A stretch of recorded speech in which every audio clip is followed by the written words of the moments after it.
తర్వాత ఏమన్నారు ఇక్కడ? ఎండిన భూమి మీద ప్రవాహ జలములను కుమ్మరించెదను. ఎండిన భూమి అంటే ఏది? ఎండిన భూమి అంటే ఏది? ఎండిన భూమి అంటే ఏది? ఎండిన భూమి. ఇప్పుడు మన పక్కన పొలం ఉంది, ఇది బాగా ఏమి నీళ్లు ఏమి లేకపోతే ఎండిపోయిందా? అదే ఏది? ఏది ఎండిన భూమి అంటే? దేవుని ఆత్మ లేని వాళ్ళందరూ కూడా ఎండిన భూమిలే. దేవుని ఆలయమన్నా, దేవుని ఇల్లు అయినా, దేవుని భూమి అయినా, పొలమైనా మనమే. అర్థమైందా? అర్థమైందా చంద్రబాబు?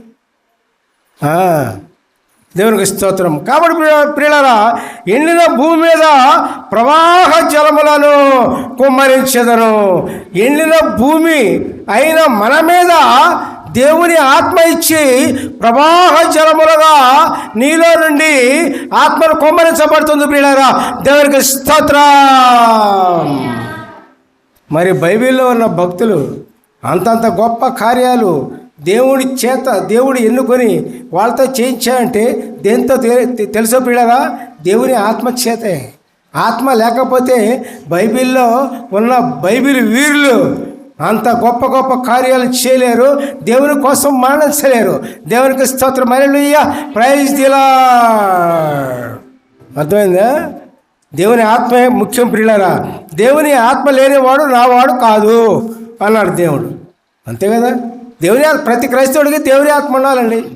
దేవుని ఆత్మ లేకపోతే ఎన్ని చర్చిలకు వెళ్ళినా, ఎక్కడికి వెళ్ళినా లక్షల మంది జనాలు వచ్చే చర్చిలో ఉన్న దేవుని క్రియలు చేయలేరు. ఎందుకని? దేవుని ఆత్మ లేకపోతే, ప్రభువాత్మ లేకపోతే ఏం చేయలేరు.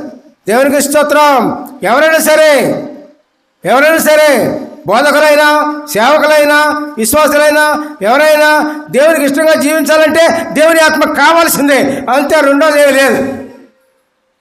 అర్థమవుతుందా? దేవునికి స్తోత్రం. హల్లెలూయా, ప్రైజ్ ది లార్డ్. తర్వాత ఏంటి? నీ సంతతి మీద నా ఆత్మను కుమ్మరించెదను. హల్లెలూయా, ప్రైజ్ ది లార్డ్. నీకు పుట్టిన వారిని నేను ఆశీర్వదించెదను. హల్లెలూయా, ప్రైజ్ ది లార్డ్. మీ పిల్లల మీద దేవుని ఆత్మ ఉండాలంటే ముందు నీవు దేవుని ఆత్మ ఉండాలి. నీకు తల్లిదండ్రులకి దేవుని ఆత్మతో ఉంటే పిల్లలకు కూడా దేవుని ఆత్మ ఉంటుంది ప్రియులారా. అర్థమైందా? ఇది మా కుటుంబంలోనే జరిగింది.